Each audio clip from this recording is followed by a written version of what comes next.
Hello, beautiful souls, and welcome back to Revenge Hub, where family secrets are exposed, justice is served, and karma never forgets an address. I'm so grateful you're here today because we have a story that will take you on an emotional roller coaster you won't believe. This one has everything: family betrayal, hidden secrets, financial manipulation, and a twist that will leave you absolutely speechless. If you're new to our Revenge Hub family, go ahead and hit that subscribe button right now. Tap that bell so you never miss a story. And if you're a returning member of our community, welcome back. You know we always deliver the most compelling, jaw-dropping family drama stories. Today's story is extra special. It's about trust, intuition, and what happens when you ignore that little voice telling you something is terribly, terribly wrong. So get comfortable, grab your coffee or tea, and let's dive in. Imagine this moment. You're at your beloved grandmother's 71st birthday party. The house is warm with laughter, filled with 3 generations of family. The cake has been cut, presents have been opened, and everyone is celebrating this woman who has been the heart of your family for decades. Everything seems perfect, too perfect. And then your husband, the man you trust more than anyone, leans close to your ear and whispers 6 words that make your stomach drop.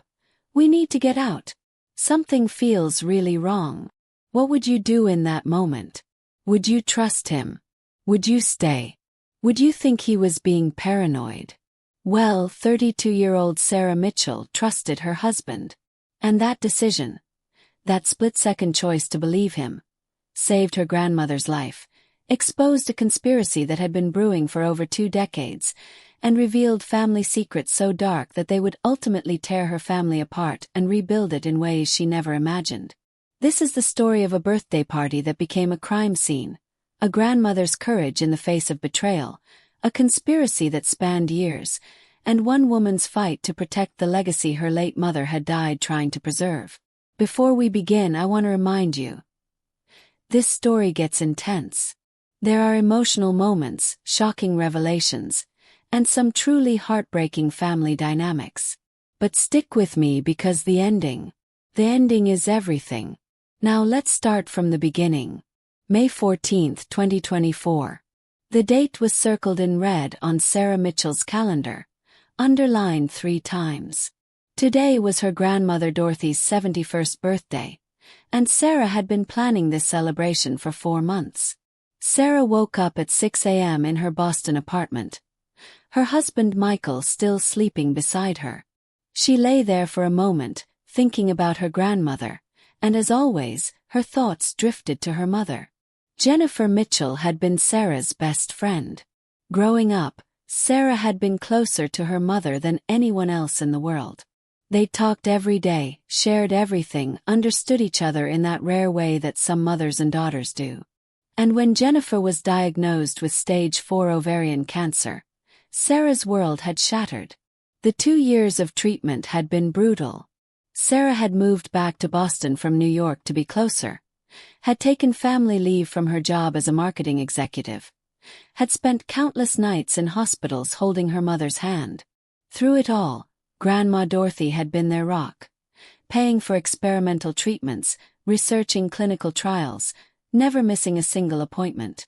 Jennifer had passed away 3 years ago at the age of 54. Sarah was 29 at the time, newly married to Michael, and completely devastated. If it hadn't been for Dorothy, Sarah wasn't sure she would have made it through. "Hey!" Michael's sleepy voice interrupted her thoughts. "You okay?" Sarah turned to her husband, this wonderful man she'd married 6 years ago. Michael Chen was a former Boston PD detective who now ran his own security consulting firm. He was analytical, observant, and incredibly protective of the people he loved. He'd never met Sarah's mother. They'd started dating just months after Jennifer's death, but he'd loved her through her grief with a patience that still amazed Sarah. "Just thinking about Mom," Sarah admitted. "She would have loved today. She always made Grandma's birthdays so special." Michael pulled her close. "Then we'll make it special for both of them. Your mom will be there in spirit." By 8 a.m., Sarah was at Dorothy's house in suburban Newton, Massachusetts. The colonial-style home had been in the family for 42 years. Dorothy and her late husband, Robert Sr., had bought it when Jennifer was just 5 and Linda was 3. Sarah had spent every summer here growing up, learning to garden with Dorothy, baking in the big kitchen, reading in the window seat of the guest room. The house held so many memories. And after her mother died, Dorothy had promised Sarah that one day, the house would be hers. "I know how much this place means to you, sweetheart," Dorothy had said. "Your mother and I talked about it before she passed. This house should go to someone who loves it, who understands what it represents. That's you." Sarah had tried to protest. What about Aunt Linda, Dorothy's other daughter? But Dorothy had been firm. Linda has her own home, her own life. And frankly, she's never cared about this house the way you do. Settled Sarah. "It's in my will." Now, as Sarah hung streamers in the dining room, she felt grateful beyond words. Not for the inheritance, though she wouldn't lie and say it didn't matter, but for the relationship. Dorothy was more than her grandmother. She was her mentor, her friend, the living connection to her mother. "Oh, Sarah, it's beautiful." Dorothy appeared in the doorway at 9 a.m., her silver hair freshly styled, wearing a lavender dress that made her blue eyes sparkle. At 71, Dorothy was still sharp as a tack, still active in her book club and bridge group, still the matriarch everyone in the family looked up to. Sarah hugged her grandmother. "Happy birthday, Grandma. 71 years young." "More like 71 years tired," Dorothy laughed. "But I'm not complaining. I never thought I'd make it this long, especially after losing your grandfather 10 years ago. But here I am. And I have you to thank for making these last few years bearable." They spent the next 2 hours preparing food, arranging flowers, and setting up the photo display Sarah had created. 4 generations of family photos spanning from Dorothy's own childhood to pictures of Sarah's youngest cousin's baby. Michael arrived at 11 a.m. with his arms full of supplies. "Where do you want the bar set up?" he asked, kissing Sarah's cheek.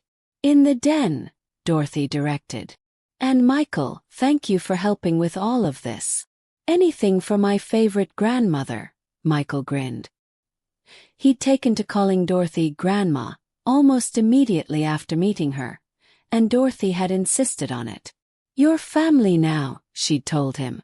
"No Mrs. Harrison nonsense." At 11:45, guests started arriving. Sarah's younger brother, Thomas, came first with his wife and 2 kids. Thomas was a pediatrician in Vermont, and Sarah didn't see him as often as she'd like, but their bond remained strong. "Big day," Thomas murmured to Sarah as they set out appetizers. "How are you doing? With Mom and everything?" "Okay," Sarah said honestly. "It gets easier. But days like this, I miss her." "Me too." Thomas squeezed her shoulder. "But Grandma's lucky to have you. You've been amazing to her." Then the rest of the family began arriving. Cousins, second cousins, Dorothy's friends from church and bridge club, neighbors from down the street. The house filled with laughter and warmth. And then, at 12:30, Aunt Linda arrived. Linda Harrison Pemberton was Dorothy's younger daughter, and she looked nothing like Sarah's mother had. Where Jennifer had been warm and soft-featured with laugh lines around her eyes, Linda was sharp and polished. Every hair in place, designer clothes, makeup that looked professionally applied even though Sarah knew Linda did it herself. Linda's husband, Robert Pemberton, was a commercial real estate developer who always seemed to be one deal away from either making millions or losing everything. Sarah had never been able to figure out which. Their daughter, Brittany, was 28, 4 years younger than Sarah. Brittany had inherited her mother's sharp features and her father's sense of entitlement.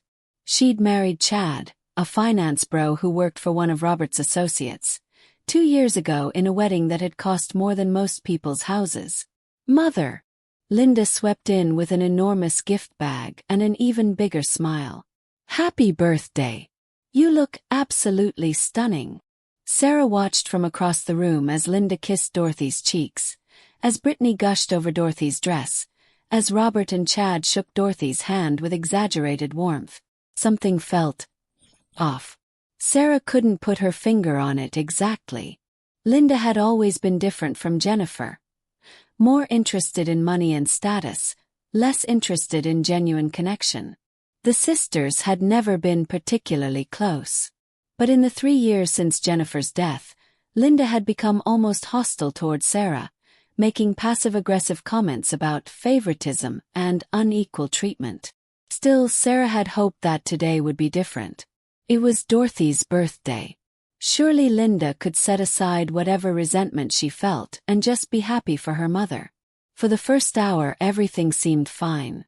Linda was attentive to Dorothy, making sure she had champagne, bringing her appetizers, laughing at her stories.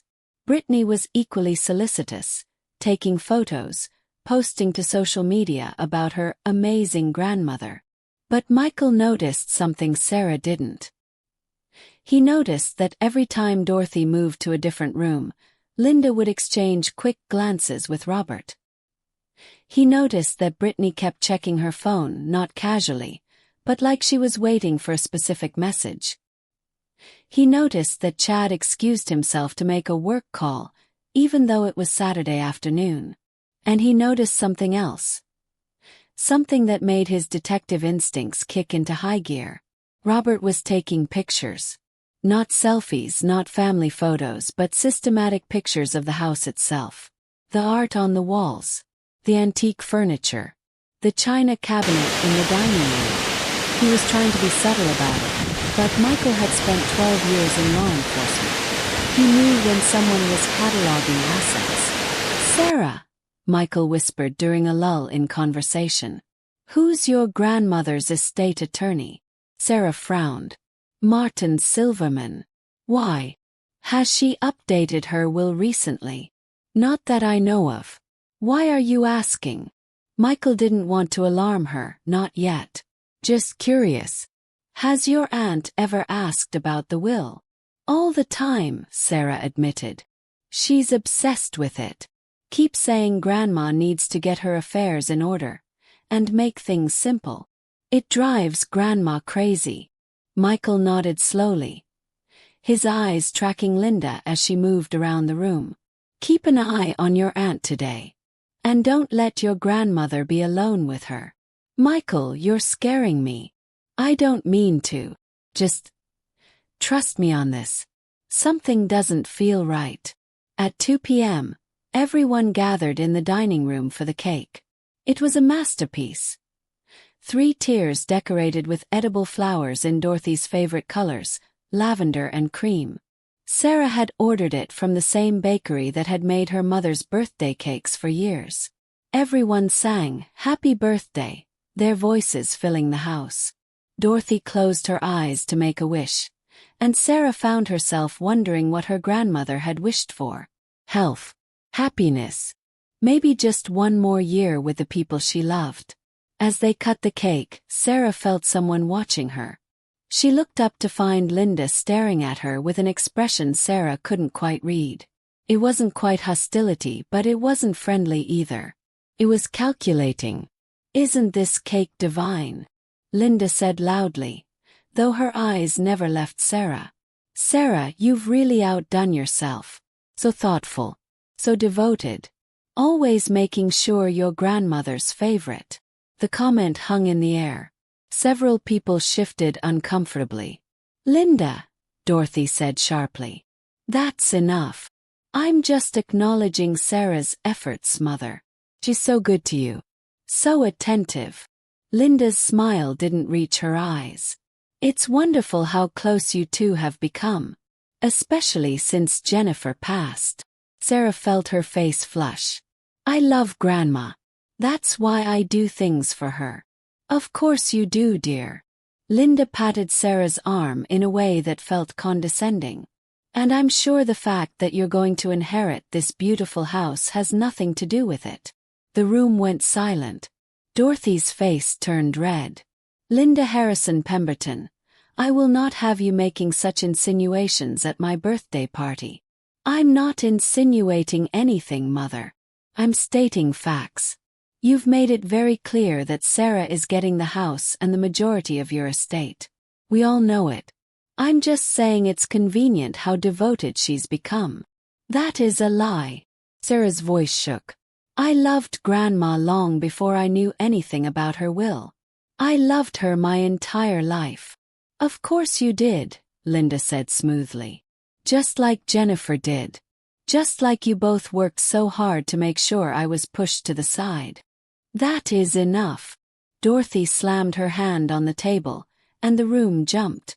Linda, you are my daughter and I love you, but I will not tolerate this behavior.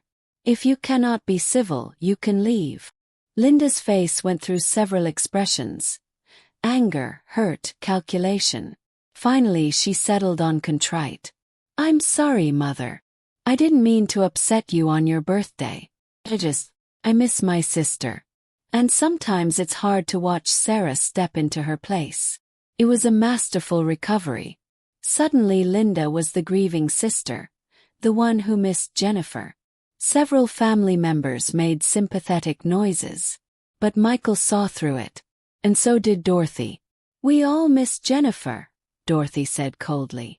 But using her memory to justify your pettiness is beneath you. The party continued, but the mood had shifted. People were more subdued, conversations more careful. Sarah noticed that Linda, Robert, Brittany, and Chad had formed their own little group in the corner, heads together, whispering. And she noticed something else. 3 times in the next hour, one of them would disappear.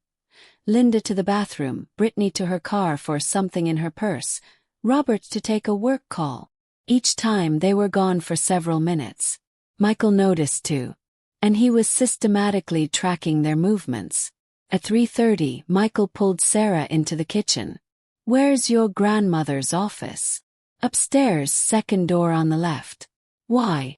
Has anyone gone upstairs today? Sarah thought about it. I don't think so. The party's all down here. Brittany has gone upstairs twice. The first time she was gone for 7 minutes.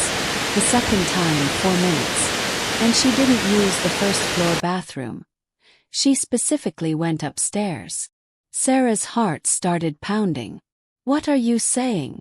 I'm saying your aunt's family is looking for something. Or doing something. And we need to find out what before this party ends. Michael suggested they do a casual check. Sarah went upstairs first, calling down that she was looking for more napkins in the linen closet. What she found in Dorothy's office made her blood run cold.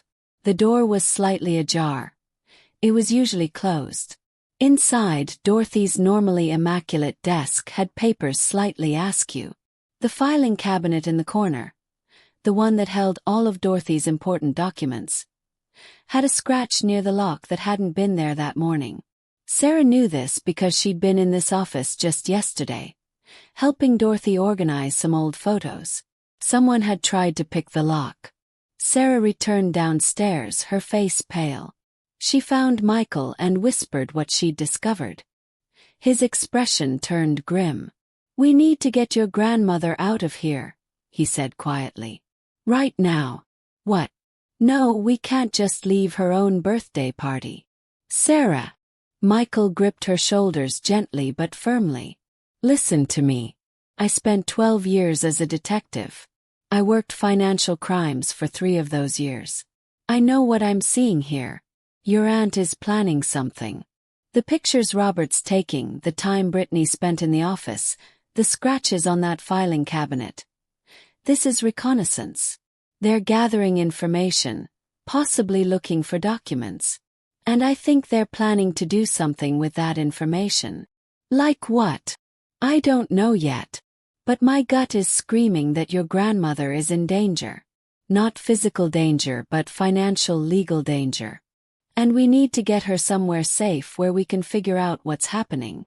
Sarah looked across the room to where Dorothy sat in her favorite armchair, smiling and chatting with her bridge club friends.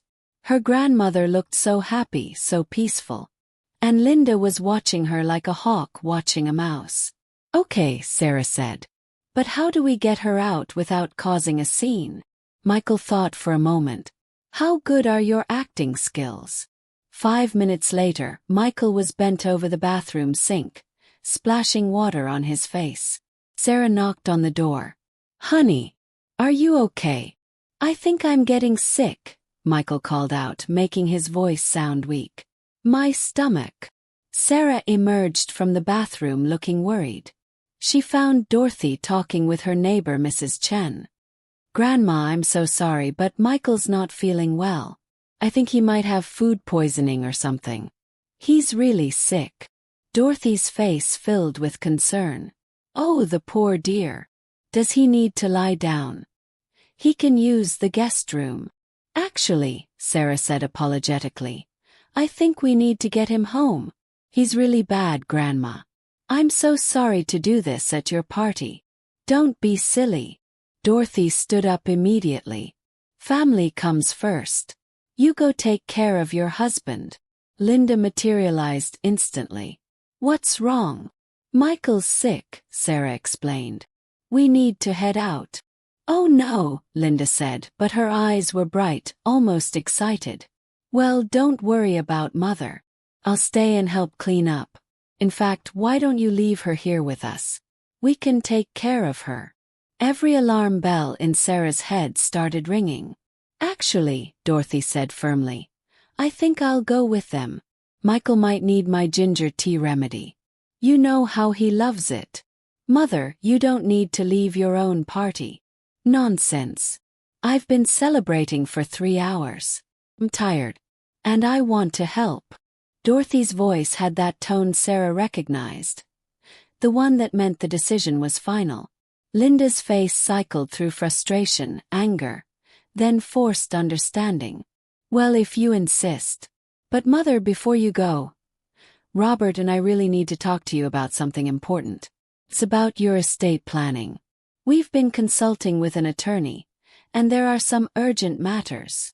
Tomorrow, Linda. Dorothy was already moving toward the stairs to get her purse.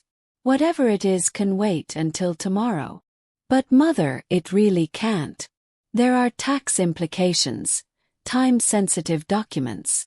Tomorrow. Dorothy's voice was steel-wrapped in silk. Sarah helped her grandmother gather her things while Michael made a show of looking pale and unsteady. As they were leaving, Sarah glanced back and saw Linda, Robert, Brittany, and Chad in a tight cluster by the fireplace. Linda's face was twisted with frustration, and Sarah saw Robert mouth something that looked like, tomorrow then. We do it tomorrow.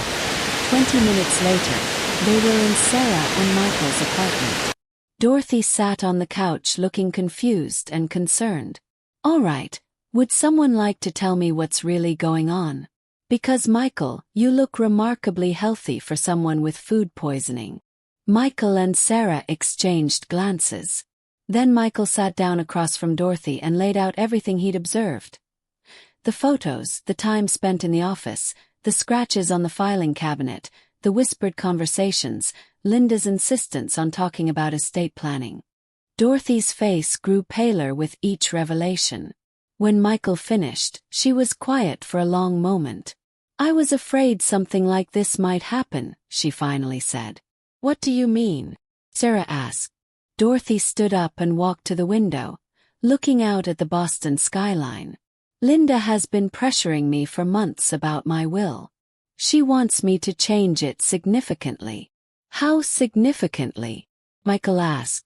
She wants me to leave everything to her. The house, the savings, the investments, everything.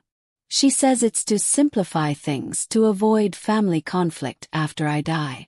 She claims she'll distribute things fairly among the grandchildren, but Dorothy turned back to face them. I don't trust her to do that. I never have. Sarah felt her stomach twist. What does your current will say? Dorothy took a deep breath. When your grandfather died 10 years ago, we had already discussed what we wanted. The will was set up to split everything 60-40 between my 2 daughters. Jennifer getting 60%, Linda getting 40%. Why the split? Michael asked. Because Jennifer needed more help. Dorothy said simply. She was a teacher, she loved her job, but the pay was modest. Linda married Robert, who was already successful. Jennifer was also the one who took care of me and your grandfather as we got older. She sacrificed opportunities, turned down job offers in other cities, stayed close to family. It seemed fair to acknowledge that. And after Mom died? Sarah asked quietly. The will was updated so that Jennifer's 60% would pass directly to you and Thomas, split equally. Linda still gets her 40%. The house specifically was designated to go to you, Sarah, because... Dorothy's voice broke. Because your mother and I talked about it before she died. She wanted you to have it. She said you were the one who understood what this house meant to our family. Sarah felt tears welling up. I didn't know you and Mom talked about that. We talked about a lot of things in those last months, Dorothy said softly. She made me promise that I'd take care of you, that I'd make sure Linda didn't. She stopped. Didn't what? Michael prompted gently. Linda has always been jealous of Jennifer. Even as children, she resented that Jennifer was more. I hate to say it, but Jennifer was more likable. People were drawn to her. She was kind, genuine, warm. Linda was always more calculated, more concerned with appearances and status. And after Jennifer got sick, Linda resented that I helped with medical bills and spent so much time at the hospital. Dorothy sat back down, looking every one of her 71 years. Linda told me once, about a year after Jennifer died, that she'd been waiting her whole life to be the only daughter. She said it was finally her turn to be the center of attention, to get what she deserved. I was horrified. I told her that was a cruel thing to say. She claimed she was joking, but I knew she wasn't. Has Linda ever seen your will? Michael asked. No, but she knows the general terms. I told both my daughters years ago how things would be divided. Linda was furious even then. She said it wasn't fair, that being older should count for something, that Jennifer always got preferential treatment. When did she start pressuring you to change it? Sarah asked. Really intensely. About 6 months ago. She's been bringing it up every time I see her. She even brought her own attorney to lunch one day. Ambushed me with him. He talked about estate tax strategies, about family limited partnerships, about putting the house in a trust. It all sounded very official and urgent. But your own attorney says your current estate plan is fine. Michael asked. Martin has assured me multiple times that everything is properly structured. I don't have enough assets to worry about estate taxes at the federal level. And Massachusetts has a high exemption. Martin thinks Linda is just trying to manipulate me into changing the will in her favor. Michael leaned forward. Mrs. Harrison, I need to ask you something important. Does Linda have any access to your important documents? Power of attorney, healthcare proxy, banking information. Dorothy frowned. I have a power of attorney, but it's only for healthcare. And both Sarah and Linda are named. I don't have a financial power of attorney. I'm perfectly capable of managing my own affairs. As for banking, Linda doesn't have access, but... She paused. She knows where I keep my important papers. The filing cabinet in my office. I've never hidden it. And where's the key? Michael asked. In my desk drawer. The middle one. So Linda knows where it is. She could guess, Dorothy admitted. We've never made a secret of it. There was never a reason to. I never thought my own daughter would. She couldn't finish the sentence. Sarah reached for her grandmother's hand. What do we do now? Michael stood up and began pacing. Here's what I think is happening. Linda and Robert have been planning something. Probably for months, maybe longer. They were using the party today for reconnaissance. Taking pictures of assets, possibly trying to access your documents. The scratches on the filing cabinet suggest they tried to open it but failed, probably because there were too many people around. But what's their end game? Sarah asked. I can think of several possibilities. They could be planning to forge a new will. They could be trying to get Mrs. Harrison to sign something under the guise of routine paperwork. They could be building a case for undue influence, claiming that Sarah is manipulating Dorothy. Or they could be trying to access accounts directly if they can get enough information. Dorothy looked horrified. You really think Linda would commit fraud? I think Linda is desperate, Michael said gently. And desperate people do terrible things, even to family. Sarah's phone buzzed. A text from Linda. Mom, we really need to talk to Mother tonight about those documents. It's urgent. Can we come by in an hour? Sarah showed the text to Michael and Dorothy. Absolutely not, Michael said immediately. Mrs. Harrison, you're staying here tonight. And tomorrow, first thing Monday morning, we're calling your attorney. But Dorothy was already shaking her head. Linda knows I'm not home. If she goes to my house and I'm not there, she might. Oh God. Michael, what if she uses her key? Sarah and Michael stared at her. Linda has a key to your house? Michael asked. She's had one for years. For emergencies. Michael grabbed his car keys. We need to go. Now. They drove back to Dorothy's house in Newton at 7:30 p.m., just as the sun was setting. Michael insisted on approaching carefully. He parked down the street and walked up to the house first, with Sarah and Dorothy waiting in the car. What Michael saw through the window of Dorothy's office made his blood boil. Linda, Robert, Brittany, and Chad were inside. The filing cabinet was open. They'd somehow gotten it unlocked. Papers were spread across the desk. Robert was photographing documents. Brittany was typing on a laptop.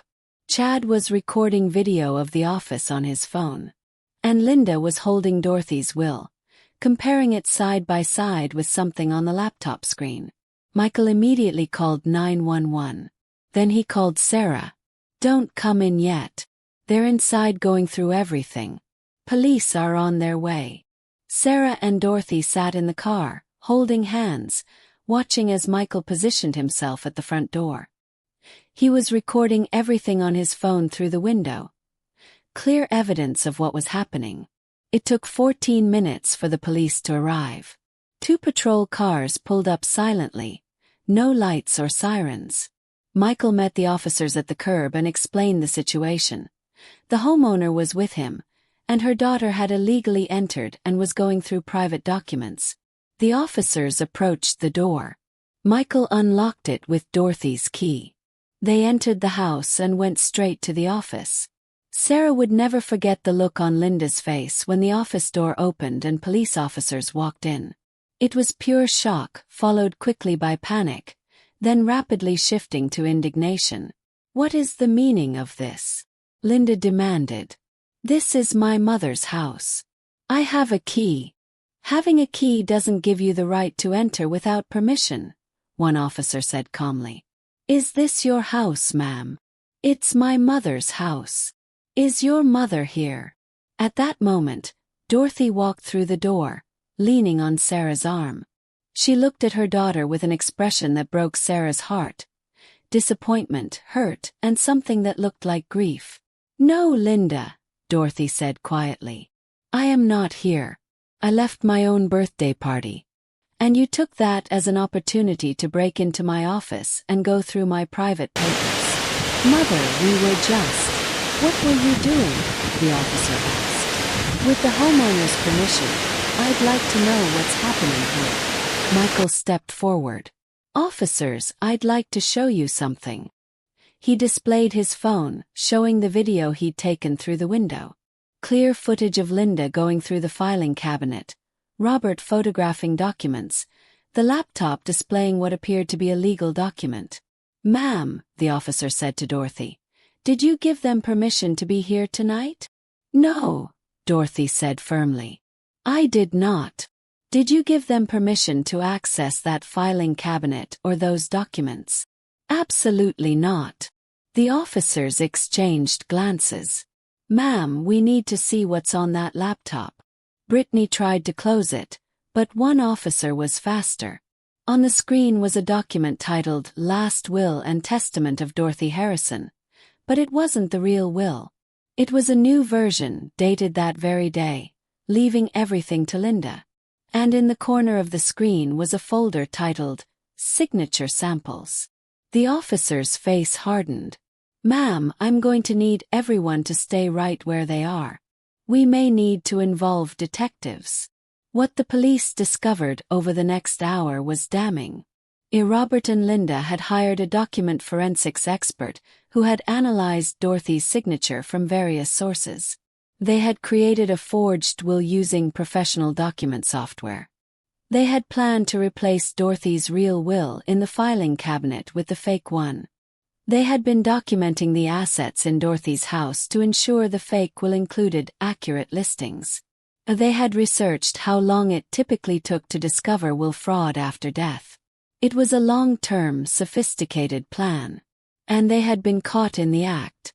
Linda, Robert, Brittany, and Chad were not arrested that night. The officers explained that this would require detective involvement and possibly the district attorney's office.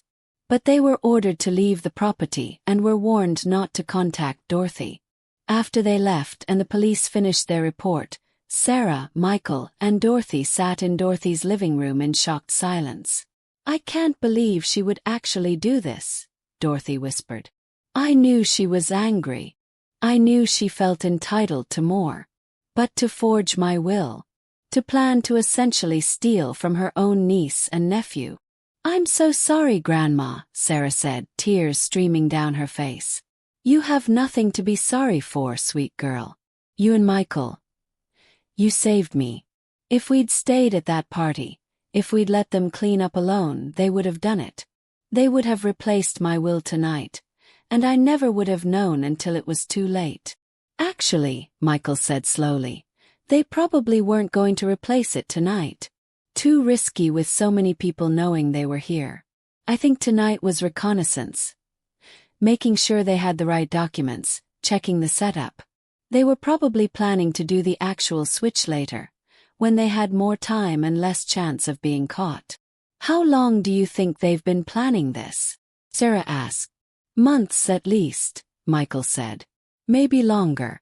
This level of sophistication, hiring experts, creating professional forgeries, researching legal precedents. This takes time and money. They've invested in this plan." Dorothy looked at her hands. "I've been thinking about something." Linda mentioned tax implications and time-sensitive documents tonight. "I think she was trying to create urgency to make it seem like I needed to sign something immediately. If I'd stayed at the party, I wonder if she would have produced paperwork and pressured me to sign it." "It's possible," Michael agreed. "Financial exploitation of elderly people often works that way. Creating false urgency, claiming things need to be done right now before it's too late. They prey on people's trust in family and their fear of making mistakes." "I'm 71, not senile," Dorothy said with some of her old fire. "But I suppose to Linda, anyone over 70 is easy to manipulate." Sarah squeezed her grandmother's hand. "What happens now?" Over the next few weeks, several things happened. First, Dorothy changed all her locks. Sarah had new keys, Michael had new keys, but Linda did not. Second, Dorothy met with her attorney, Martin Silverman, who was horrified by what had happened.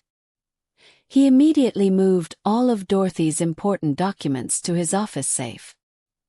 He also helped Dorothy create a video recording explaining her wishes for her estate, detailing why she'd made the decisions she had, and explicitly stating that she was of sound mind and was not being influenced by anyone. Third, Michael's video and the police report led to a criminal investigation. The district attorney's office assigned a detective to the case. Fourth, Linda lawyered up immediately. Her attorney sent a letter claiming that Linda had permission to be in the house, that she was simply helping her elderly mother organize documents, and that any suggestion of wrongdoing was a malicious attempt by Sarah Mitchell to alienate Linda from her mother. Fifth, and most painfully for Dorothy, Linda began a whisper campaign among extended family members. She claimed that Sarah had turned Dorothy against her, that Sarah was after the money, that Dorothy was becoming confused and easily manipulated in her old age. Some family members believed her. Dorothy's cousin Eleanor stopped calling. 2 of Dorothy's bridge club friends became distant. Even some of Sarah's cousins sent cold messages suggesting she was tearing the family apart. It hurt Dorothy to lose relationships with people she'd known for decades. It hurt Sarah to be painted as a manipulative gold digger when she'd only ever loved her grandmother. But Dorothy stood firm. "I know the truth," she told Sarah. "And the people who really matter know the truth. If someone is willing to believe Linda's lies without even asking me what happened, then they were never really on my side anyway." The criminal case moved slowly. The DA's office was building a case for attempted fraud, forgery, and identity theft. Linda's attorney kept filing motions, claiming everything from entrapment to elder abuse by Sarah. It was exhausting and expensive. But something else happened that neither Sarah nor Dorothy expected. 6 weeks after the birthday party, Sarah received a phone call from someone named Margaret Chen. No relation to Michael. Margaret explained that she was Robert Pemberton's former business partner, and she'd heard about what happened at Dorothy's party. "I need to tell you something," Margaret said. "And I need to do it officially, maybe with an attorney present. Because what I know could change everything about your case." Margaret Chen met with Sarah, Dorothy, Michael, and their attorney in Martin Silverman's office. She brought with her a box of documents and a flash drive. "I worked with Robert Pemberton for 8 years," Margaret began. "I left his company 3 years ago after I discovered he was cooking the books. I didn't report him because he threatened to destroy my reputation in the industry. I've regretted that decision every day since." She opened the box. "But after I heard about what happened at Mrs. Harrison's birthday party, I started digging through files I'd kept. And I found something that I think you need to see." What Margaret revealed was staggering. Robert and Linda had been planning to defraud Dorothy for over 3 years. Since just after Jennifer's death, Margaret had emails and documents proving that Robert had consulted with multiple attorneys about will fraud, estate manipulation, and financial exploitation of elderly family members. But it went deeper than that. Robert's business was failing. Had been failing for years. He'd made bad investments, taken out loans he couldn't repay, and was facing potential bankruptcy. He'd been using Linda's inheritance expectations as collateral for loans, essentially borrowing money against the assumption that Linda would inherit substantial assets from Dorothy. "When Jennifer died and the will didn't change," Margaret explained, "Robert panicked. He'd told investors that Linda would be inheriting millions. He'd promised returns based on that money. When he realized it wasn't coming in the timeline he'd promised, he started looking for ways to accelerate the process." Sarah felt sick. "Are you saying he wanted my grandmother to die?" "I'm saying I found emails discussing the value of the house, the liquidation value of assets, and timelines for probate. I found documents outlining how quickly they could access funds after Mrs. Harrison's death. Margaret paused, looking at Dorothy with genuine sympathy. "I found a discussion about whether certain medications could cause natural-looking health crises in elderly people." The room went silent. "I don't have proof that they did anything," Margaret said quickly. "I don't know if they ever acted on these discussions. But I thought you should know the depth of what you're dealing with." Dorothy had gone very pale. "My daughter was planning to kill me." "I don't know," Margaret said honestly. "But I know her husband was exploring options. And I know Linda was participating in these discussions. I have her responses to some of these emails." Martin Silverman, Dorothy's attorney, was already on the phone with the district attorney's office. This changed everything. This wasn't just fraud anymore. This was conspiracy to commit fraud, potentially conspiracy to commit harm. The investigation expanded dramatically. Detectives started looking into Dorothy's medical history over the past 3 years. They discovered that Dorothy had been hospitalized twice for unexplained symptoms. Once for severe dizziness and confusion, once for what appeared to be a heart arrhythmia. Both times, Linda had been the one to bring her to the hospital. Both times, the symptoms had resolved mysteriously and doctors had been unable to find a cause. They also discovered that Linda had tried to get Dorothy to sign a financial power of attorney 3 times over the past year, claiming it was just a precaution and standard for someone your age. And they found that Robert had recently taken out a $500,000 loan using pending inheritance as partial collateral, a loan that was coming due in 6 months. The pieces were falling into place, and the picture they formed was terrifying. It took 14 months for the case to go to trial. Linda and Robert were charged with conspiracy to commit fraud, attempted identity theft, and attempted financial exploitation of an elderly person. The DA's office couldn't prove the more serious charges about Dorothy's mysterious illnesses. There wasn't enough evidence, but what they had was damning enough. The trial lasted 3 weeks. Sarah sat with Dorothy every day, holding her hand as Linda sat at the defense table looking nothing like the polished, confident woman from the birthday party. Linda looked tired, angry, and scared. The prosecution laid out the evidence methodically. A Michael's video of them going through Dorothy's documents. The forged will found on Brittany's laptop. The signature practice sheets. Margaret Chen's testimony about Robert's financial desperation. The emails discussing estate fraud. Evidence of Linda's attempts to isolate Dorothy from other family members. Expert testimony about elder financial abuse. The defense tried to claim that Linda was just trying to help her mother, that she was worried about Sarah's influence, that everything had been misunderstood. But the video evidence was too clear. The forged will was too professional to be explained away as just looking at options. And then Dorothy took the stand. At 72 years old, sitting in the witness box, Dorothy Harrison was magnificent. She spoke clearly and firmly about her relationship with both daughters, about her estate planning decisions, about Linda's years of pressure and manipulation. "I loved both my daughters," Dorothy testified. "But love doesn't mean equality when the circumstances aren't equal. Jennifer needed more help. She also gave more of herself to family. She sacrificed for me and for her father. Linda has always been more focused on what she could get rather than what she could give." Linda's attorney tried to shake her testimony, suggesting she was confused, that Sarah had influenced her, that she was being vindictive. Dorothy shut it down. "Young man," she said with steel in her voice, "I may be 72, but I can assure you my mind is sharp. I know exactly what happened. My daughter and her husband broke into my home, went through my private documents, created a forged will, and planned to steal my estate. The fact that she's my daughter makes it more painful, not less criminal."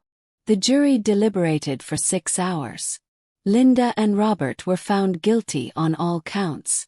Brittany and Chad had taken plea deals earlier, testifying against Linda and Robert in exchange for reduced charges.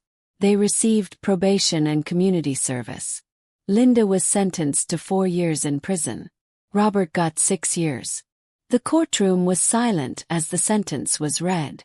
Sarah watched her aunt's face crumble, watched her finally break down and cry.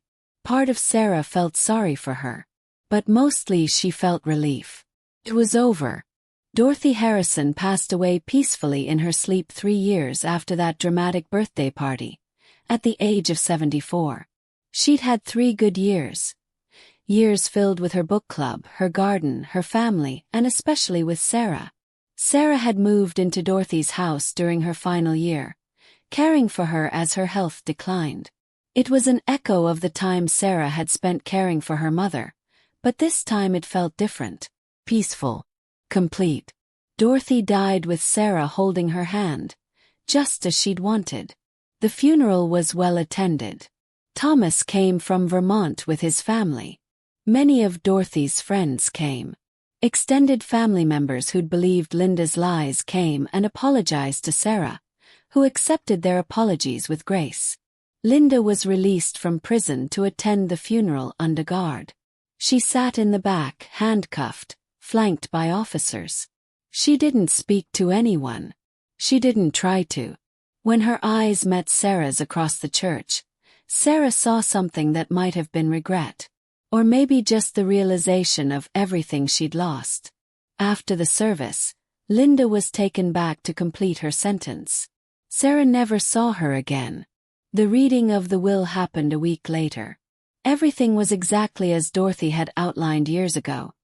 Sarah received the house and 30% of the estate. Thomas received 30%. The remaining 40% was divided among various charities that Dorothy had supported, and a scholarship fund established in Jennifer's name at the elementary school where she'd taught. Linda received nothing. Dorothy's will specifically stated that Linda had been removed as a beneficiary due to her criminal acts against me and attempts to defraud my estate. Sarah kept Dorothy's house. She and Michael still live there, in that beautiful colonial in Newton where 4 generations of Sarah's family had celebrated holidays, birthdays, and everyday moments. They've updated the kitchen, refreshed the garden, but they've kept the heart of it the same. Sarah gave birth to her first child, a daughter, 2 years after Dorothy died. She named her Jennifer Dorothy Mitchell, Jenny for short.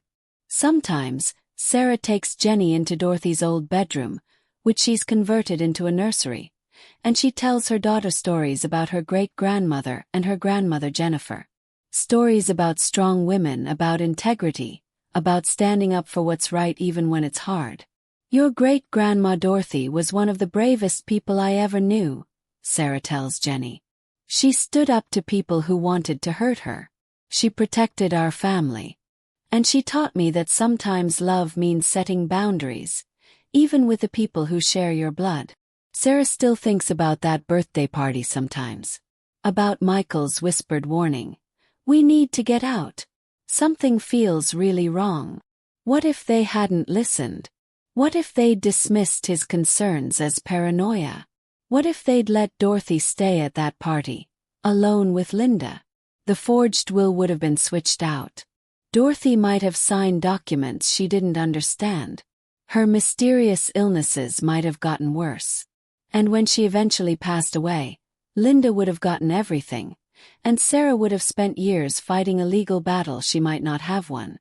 But Michael had trusted his instincts. Sarah had trusted Michael.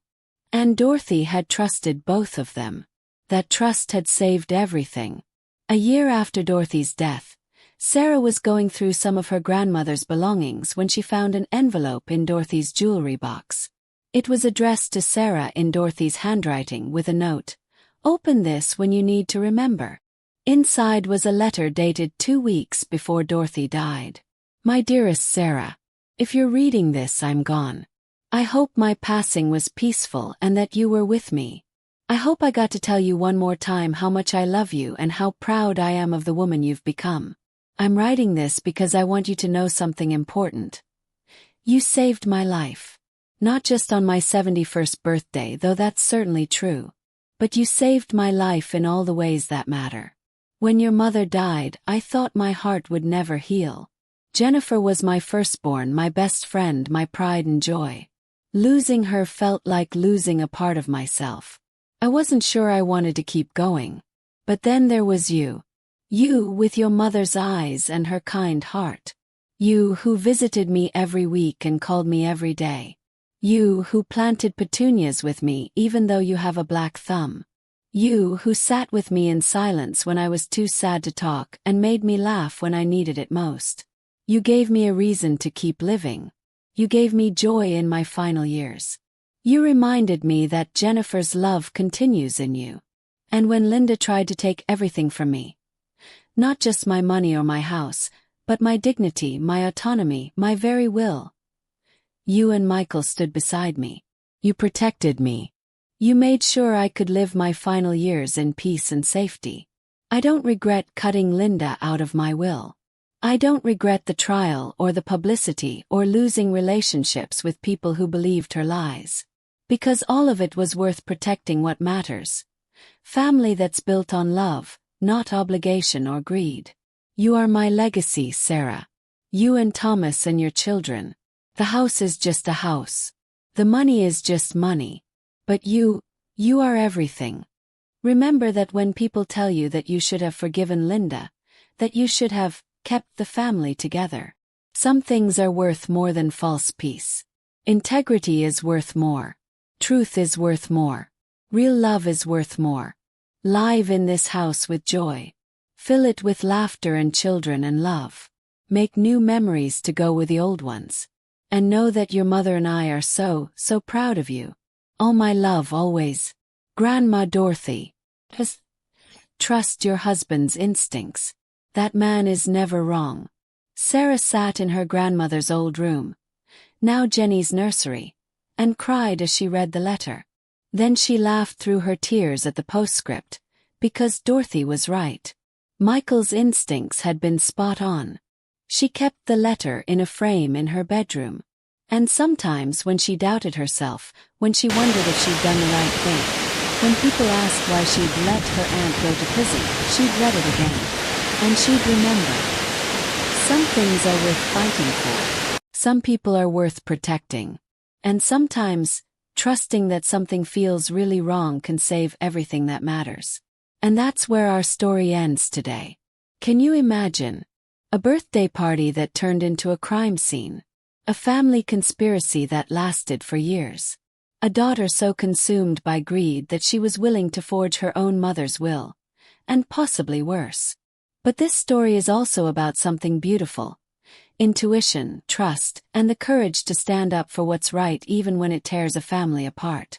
I want to hear from you in the comments. Let's have a real conversation. Have you ever had a moment like Michael's? Where something just felt wrong but you couldn't explain why? Did you trust that feeling? What happened? Have you dealt with family members who felt entitled to inheritance or money that wasn't theirs? How did you handle it? The big question. Do you think Dorothy should have given Linda another chance? Or was cutting her off completely the right choice? And here's a tough one. If you were Sarah, could you have watched your aunt go to prison? Even though she deserved it, even though she tried to commit fraud, she's still family. How would you have handled that? I also want to know. Do you think Linda ever really loved her mother? Or was it always about the money? Drop your answers in the comments. I read every single one, and I love hearing your perspectives and your own stories. If this story resonated with you, if you've been there, if you know someone who has, or if you just appreciate a good family justice story, please hit that like button. It helps this channel grow and helps these stories reach the people who need to hear them. And if you're not already subscribed to Revenge Hub, what are you waiting for? We share stories like this 3 times a week. Real family drama, real consequences, real justice.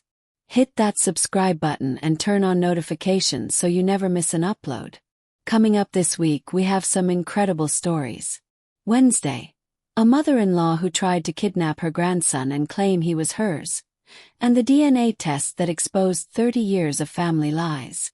Friday, a woman who discovered her husband had been married to someone else the entire time they were together, and how she teamed up with the other wife to take him down.